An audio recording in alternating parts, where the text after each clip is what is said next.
जय जवान जय किसान मित्रांनो मित्रांनो हा व्हिडिओ महाराष्ट्रातील पोलीस भरतीची तयारी करणाऱ्या विद्यार्थ्यांसाठी आहे. आपण आज बुक्सवर बोलणार आहे. मित्रांनो आपण काही छोट्या-मोठ्या चुका करतो की बुक्स कोणते वाचावे व किती वाचावे, कशा पद्धतीने वाचावे यावरती मी तुम्हाला आज काही सांगणार आहे. मला खूप साऱ्या कमेंट येत होत्या की सरांनी बुक्स कसे वाचावे किंवा कोणते वाचावे. मित्रांनो आपल्या भरतीची एवढी आवड असते किंवा भरती होण्याची एवढी जिद्द असते की आपण कोणतेही ॲड बघतो आणि कुठेही Telegramवर बघतो, YouTubeवर बघतो, हे बुक चांगलं आहे, ते बुक चांगलं आहे, तेच बुक चांगलं आहे आणि प्रत्येक बुक घेण्याचा प्रयत्न करतो. परंतु एक तुम्ही नोटीस नाही केलं की तुम्ही कोणतंच बुक्स पहिल्या पेजपासून शेवटच्या पेजपर्यंत वाचत नाही.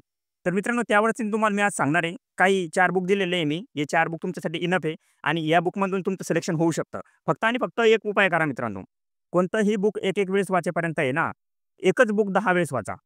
हे मी तुम्हाला जे 4 बुक सांगतोय, हे 4 बुक तुम्ही 10-10 वेळेस जर वाचून काढला ना, तुमचा सगळा सिलेबस पोलीस भरतीचा कव्हर होऊन जातो आणि याच्या बाहेरचं तुम्हाला काहीच येत नाही. फक्त आणि फक्त याच्यावरतीच प्रश्न येईल. जसं की मॅथ बुद्धिमत्ताचं सांगेन मी तुम्हाला, आकडे बदलेल राहीन आणि हेच प्रश्न येईल. तर चला मित्रांनो सुरू करूया. स्क्रीनवर दाखवतोय तुम्हाला कोणते बुक्स आहेत, तर ते बुक्स घ्या.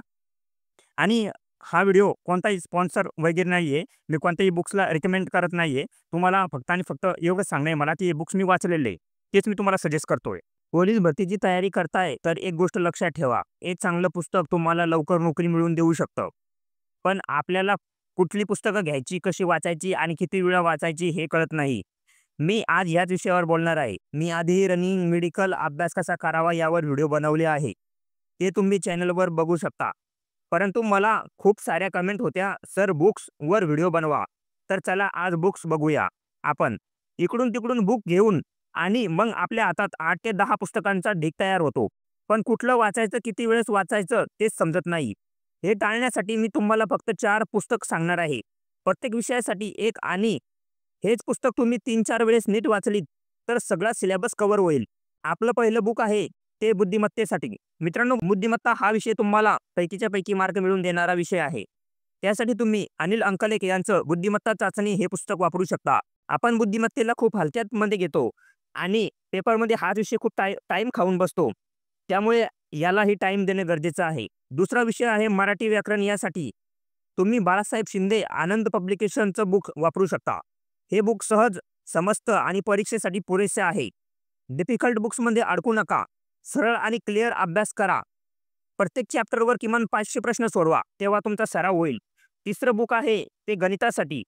या विषयाची मुलांना खूप भीती वाटते. परंतु एकदा जर गणित चांगल्या प्रकारे केलं, तर त्या विषया इतका सोपा विषय नाही. तुम्ही यासाठी कोकिळा प्रकाशनचं हे बुक वापरू शकता. हे एकतर बुक तुम्हाला मॅथ्सच्या सर्व प्रक्रियेसाठी पुरेसं आहे. प्रत्येक चॅप्टरवर जास्तीत जास्त प्रश्न सोडवा. आणि आपलं शेवटचं बुक आहे ते सामान्य ज्ञानसाठी. यात वन लाइनर प्रश्न आहेत, जे परीक्षेसाठी खूप उपयोगी आहेत. रोज थोडं-थोडं वाचा आणि सतत रिव्हिजन करा. आणि मित्रांनो, चालू घडामोडींसाठी दररोज अपडेट राहावं लागतं. त्यासाठी तुम्ही माझ्या टेलिग्राम जॉइन करू शकता. स्वप्नवर्धीचं हे माझ्या टेलिग्राम चॅनलचं नाव आहे. तिथे मी रोजच्या चालू घडामोडी, बुक्स आणि फौजी जीवनाविषयी माहिती टाकत असतो. लिंक डिस्क्रिप्शनमध्ये आहे. नक्की जॉइन व्हा.